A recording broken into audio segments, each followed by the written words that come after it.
Hello!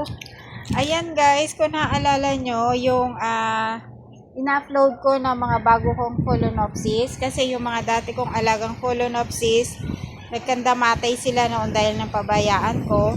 Ngayon guys, yung mga bago kong Phalaenopsis na 5, ayan.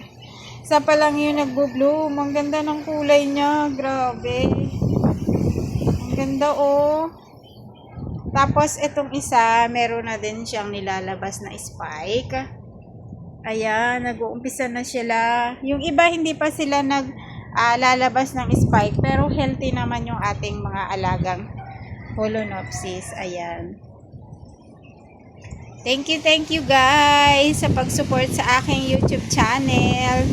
Ayan, napakahangin dito sa lugar namin. Ayan, napakahangin. Tapos ayan yung iba kong dentorium guys. Wala pa silang mga bulaklak. At yung ating mga banda.